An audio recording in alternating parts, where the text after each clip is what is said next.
చిన్నప్పుడు చేయి పట్టుకుని నేను ఉన్నానని ధైర్యం ఇచ్చారు. ఇప్పుడు అదే కూతురు కష్టమని వస్తే అవమానంగా చూస్తున్నారు.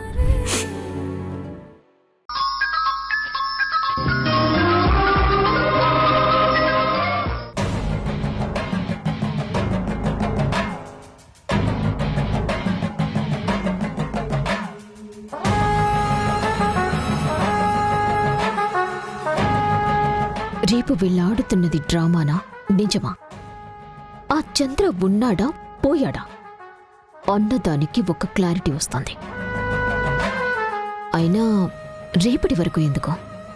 పొలిటీషియన్ చంద్ర ఢిల్లీలో ఉన్నాడో లేదో తెలుసుకుంటే ఈ రోజు నిజం తేలిపోతుందిగా. అప్పుడు చెప్తాను ఒక్కొక్కరి పని.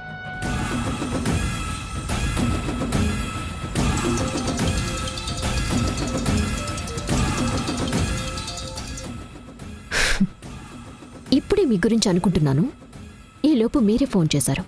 నువ్వు నా గురించి అనుకుంటున్నావు మధు? నిజంగానా? అబ్బా, ఈరోజు నేను పొద్దున్నే లేచి ఎవరి మొహం చూశానో. అనుకోవడం అంటే మీరు ఎక్కడికో వెళ్ళిపోకండి.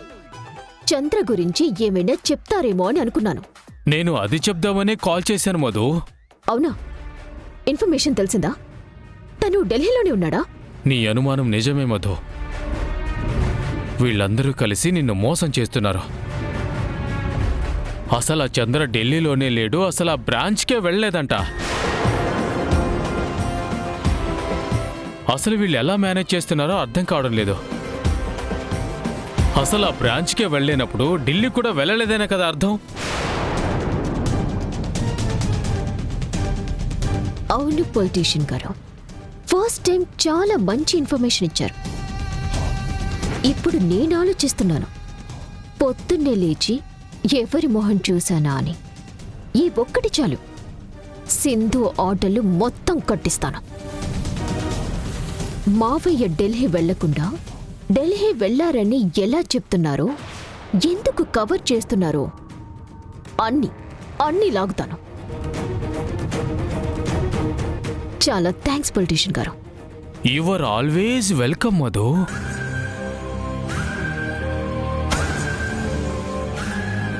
సిస్టర్, ఇంక నువ్వు తప్పించుకోలేవు. దీన్ని సరైన టైంలో వాడి నిన్ను ఎలా ఇరికిస్తానో చూస్తూ ఉండు.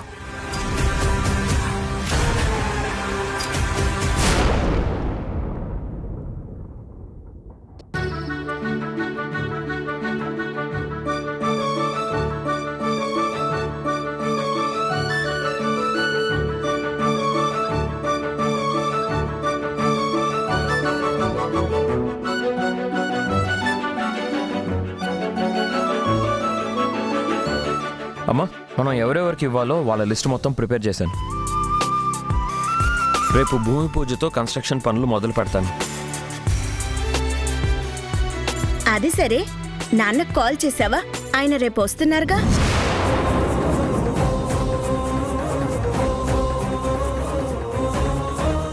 వస్తాళ్లే దమయంతి.